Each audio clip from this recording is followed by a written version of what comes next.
Hello and welcome to Season 5 of the NGO Whisperer Show. My name is Dr. Carolyne Opinde. I'm the founder of the NGO Whisperer and the convener of the NGO Whisperer Masterclass, the official sponsors of the NGO Whisperer Show.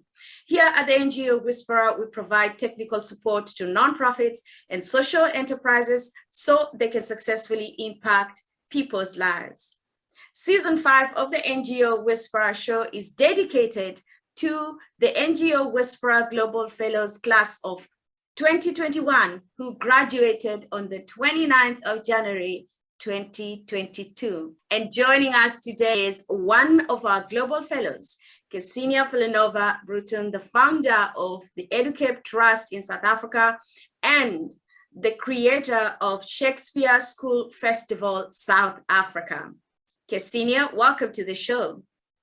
Thank you so much, Caroline. It's an honor to be here. Thank you so much. It is indeed an honor, and congratulations on your graduation. Welcome to the NGO Whisperer Global Alumni, which is part of our work that we do with our fellows who have completed our 6-month rigorous program. We are truly honored. Thank you so much, Caroline. Wonderful. Kseniya, would you please tell us what inspired you to step into the nonprofit sector, having a background in performance arts, having gone to one of the best performance arts universities in Russia?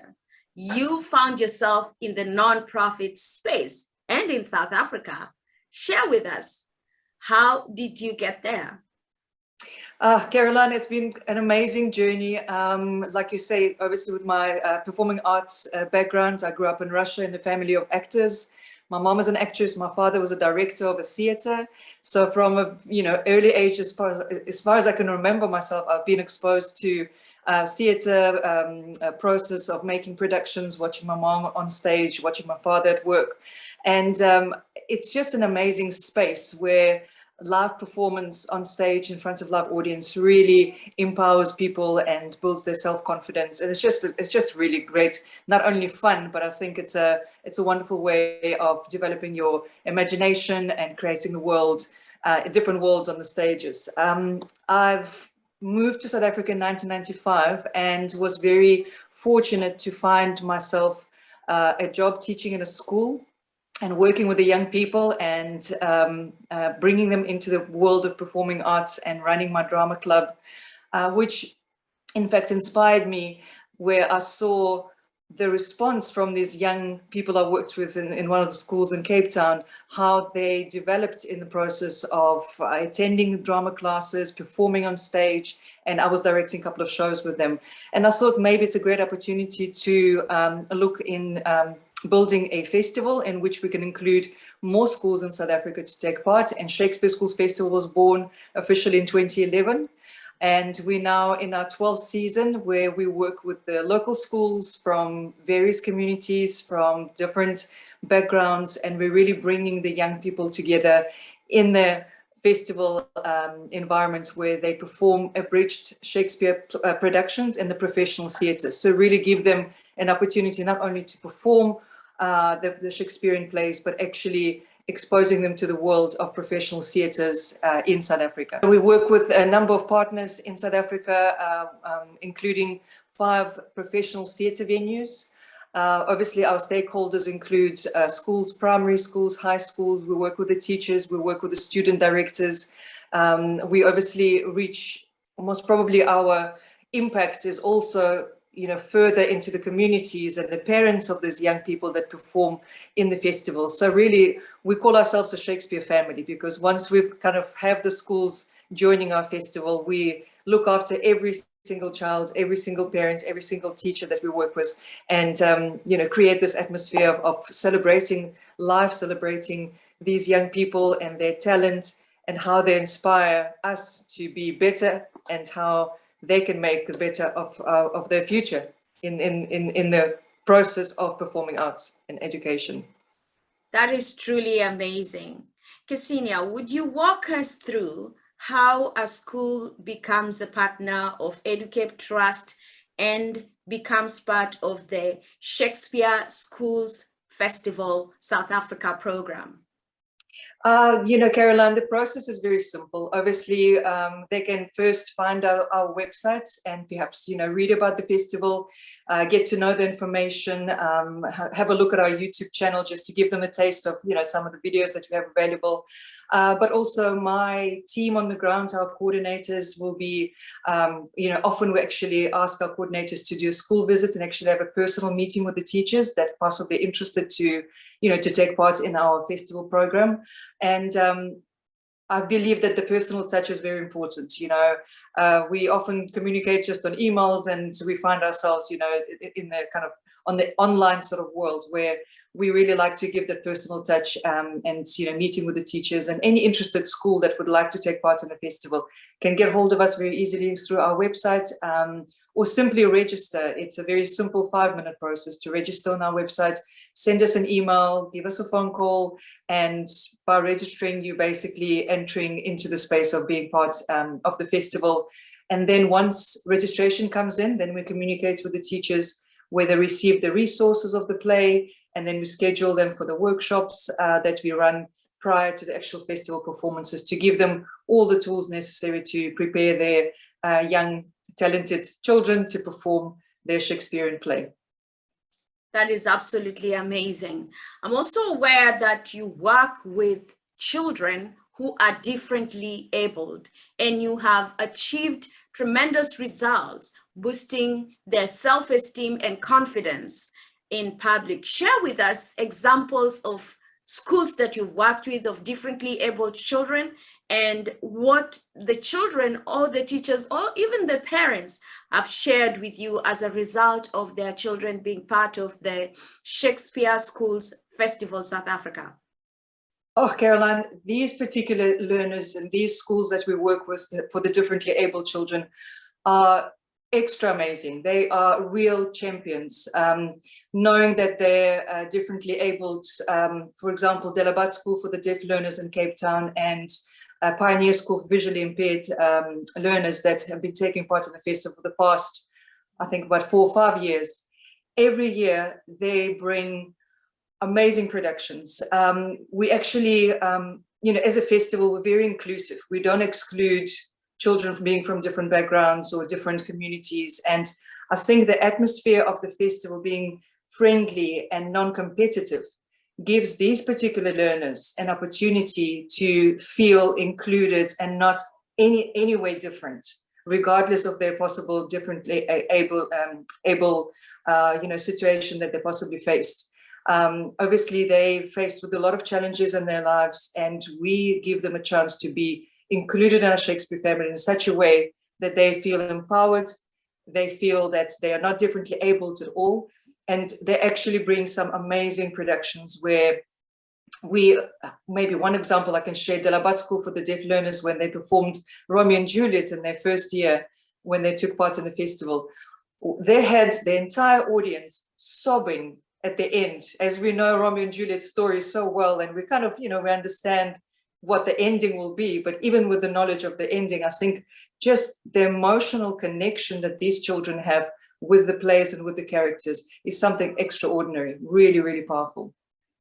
That is a truly inclusive program. Thank you so much for ensuring that all children, regardless of their status and socioeconomic status as well, that they get to experience this top-class, world-class program, the Educape Trust Shakespeare Schools Festival program. Kseniya, Educape Trust was founded over 10 years ago. What has been your biggest impact or top 3 impact or achievements that you can share with us? Top 3, I would say the fact that it started from just me being one person, working and actually establishing this organization. We are now up, have 10 people in my team that are working in South Africa. I think the fact that we've managed to raise enough funds to grow and develop the program through the 10 years, 11 years of running the festival, and we're still going very strong from having one school performing 30-minute production in Cape Town. We are now up to 150 schools in the country that are taking part in the festival every year. And I think possibly the third achievement is we now kind of have the reputation of the festival where schools actually come to us instead of us looking for our participants. We almost now have this sort of the name out there and the brand that is now recognizable, and people would like to associate themselves with us and want to be part of our program. So I would say those are the three top achievements that I'm very proud of. I'm also aware that you had a program started in Malawi just before COVID hit, and during COVID lockdown in South Africa, you had virtual festivals. Share with us that, because I think that is very innovative, that you did not stop, but ensure that even as children are locked down during COVID, not going to school, that the festival did not stop. Yeah, that was obviously, you know, for everybody, I think, around the world, we had to adapt to the situation of the lockdown when COVID's kind of arrived in our world. And for us, it was very important that we do not take a break from, you know, from our program. And we obviously had to explore virtual online space. And we've managed, although we've obviously lost quite a number of participants due to the fact that maybe they didn't have, you know, some of the communities just have possibly not strong access to internet or anything like that. But we still managed to host our first virtual festival in 2020, I think the end of the 2020, and productions that were recorded and shared on our social media. It was really different way of looking at performing Shakespeare, and obviously it was new, exciting experience for our participants to look at the kind of new skills of recording, editing. For us to put the virtual festival together was also a very different way that we would usually host it in the physical space. So it was very exciting. And of course, Malawi, in fact, have been hosting the festival, our sister festival, we call them, in Malawi for the past 5 years. And they've also managed to stay on board with us during COVID lockdown and also sent us a couple of video productions, which were also very strong and exciting to watch. So it was great. One of the things that I am so proud of, because I have worked with you now since 2018, is that your program focuses on working in low-income communities or going after schools that are in communities that are usually underprivileged. Would you share with us examples of how children who have come from the festivals have thrived in life, examples of some of your graduates or people who have, or children who have completed, or learners who have completed the Shakespeare Schools Festival or participated in it and have now taken on performance arts or are just thriving in their careers in life? Oh, Caroline, there are so many stories that I could possibly share. Perhaps just generally, when we work with the children from the low income communities and disadvantaged communities, and some of these children come from very tough, you know, lives that they're leading and having in their places where they learn and possibly their homes. I think what the festival does, like you say, it's not boosting their self-confidence. I think it gives these children sense of hope and sense of self-worth.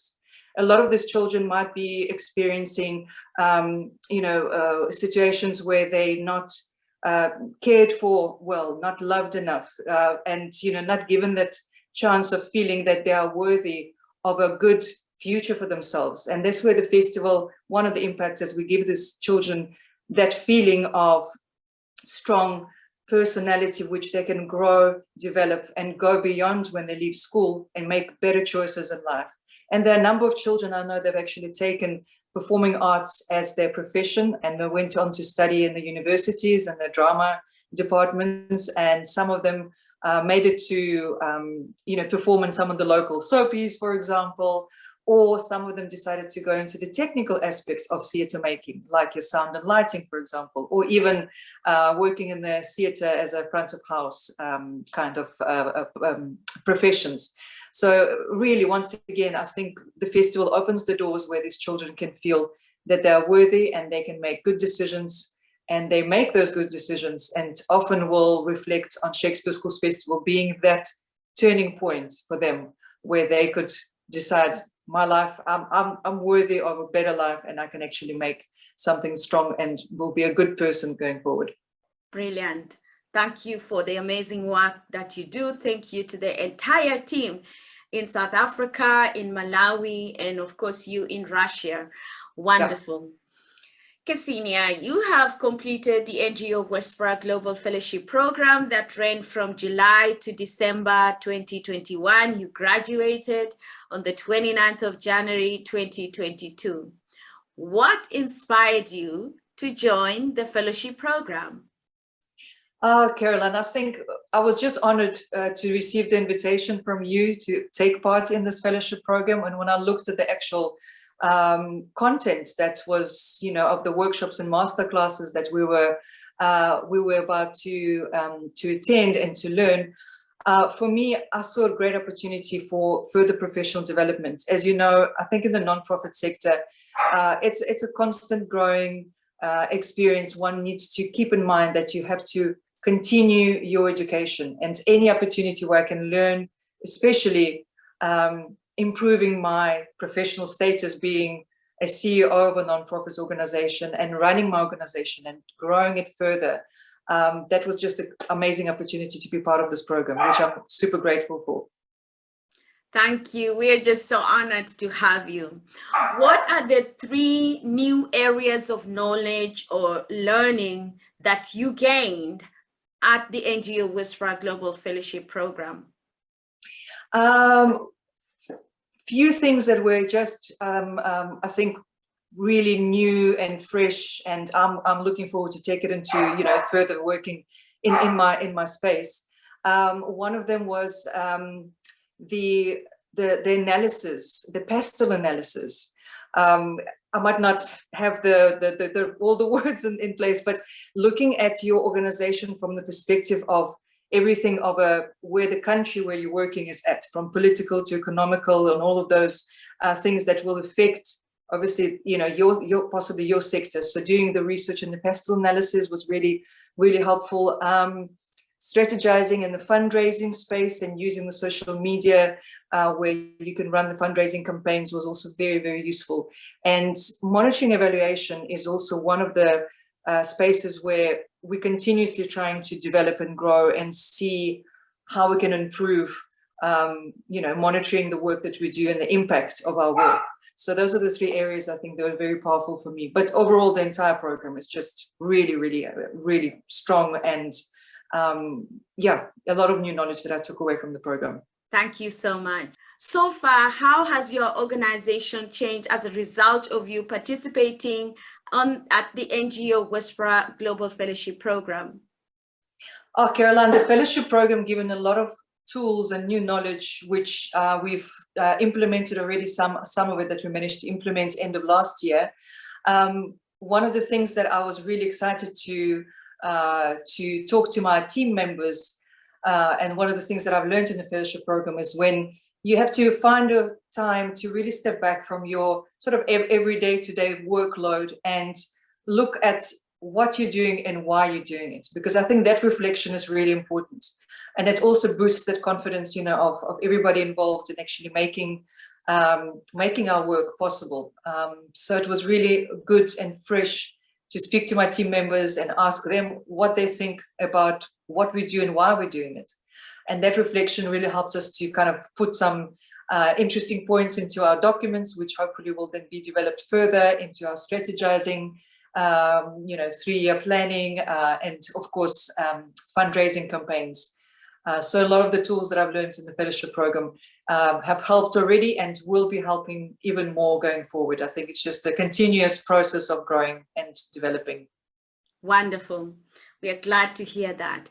What does the future look like for Educape Trust and your flagship program, the Shakespeare Schools Festival South Africa? I think the future looks bright and exciting. I'm looking forward to our 12th season of the Shakespeare Schools Festival this year. The following of the schools is amazing. South Africa is really seeing us as a good project to be involved in.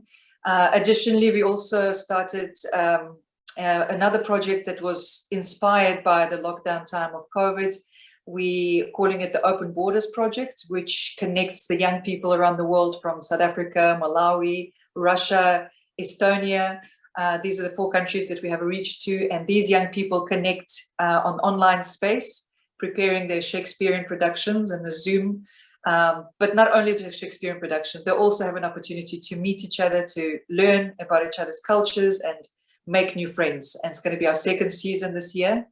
And additionally, we're also developing further programs to do with professional development of the young people in the theatre making industry, and partnering with our local theatres in South Africa. So I think there's a lot of, a lot of new projects developing our Shakespeare Schools Festival, even more, possibly going to new provinces and new countries where we can offer the opportunity of the festival to more young people in South Africa and around the world. Wonderful. I love the expansion of the program and the scope of work that you have in venturing into other spaces, especially the virtual space, and giving opportunities to young people and learners from around the world to be part of this great, inclusive and effective program of performance arts. Kseniya, what message do you have for governments, for civil society organizations and good citizens in promoting performance art as a tool for educating children and young people? My message to the governments and civil societies, possible funders and donors, is really looking at the performing arts as one of the very important aspects in education for the young people. It shouldn't be looked as a kind of a nice to have sort of experience for these young people, but actually one of the most important processes in which these young people develop, because performing arts is where these young people learn to be creative. They learn how to adapt. They learn to be disciplined and committed to the task given, and in this case, obviously, their theatre production. It's a lot about the teamwork, but also growing their self-confidence and self-belief. It's just so important because these young people need to feel that they are worthy of being, of having a better lives, especially for those young people that might be living in some disadvantaged spaces, communities, and really having difficulties in opportunities in which they can make better lives of themselves. So I really hope that these, the big people out there, the civil society, can really value performing arts being one of the most important aspects in educating our young people, for them to make the better future, for them to be better citizens, and for us to make the better world. Thank you so much. Where can people find you on social media? So we are on Facebook, Shakespeare Schools Festival South Africa, Twitter, we can be found as edu_cape, as well as edu_cape in Instagram as well. And of course, our websites, you can easily find us under ssfsa.co.za. Thank you so much, Kseniya, for joining us today. Kseniya is joining us from St. Petersburg in Russia. She is the founder of the Educape Trust and creator of the Shakespeare Schools Festival South Africa, that is currently operating in South Africa, in Malawi, and in Russia. Thank you so much for joining us today. Thank you very much, Caroline, for this wonderful opportunity and for amazing fellowship program that I was really honored to be part of. We are indeed honored to have great leaders who have created solutions to socio-economic and even educational programs around the world. And Kseniya is definitely one of those who's created an inclusive program for young people around the world. Thank you so much. Ladies and gentlemen, we are honored to have you join us today for this episode. We invite you to subscribe to our YouTube channel and follow us on social media. As we come to the end of our show, we want to thank you and thank all our fellows who have been part of the Global Fellowship Program here at the NGO Whisperer Class of 2021, and we welcome them to our alumni program. Thank you so much. As always, it's all about connecting people, raising funds, and impacting lives globally.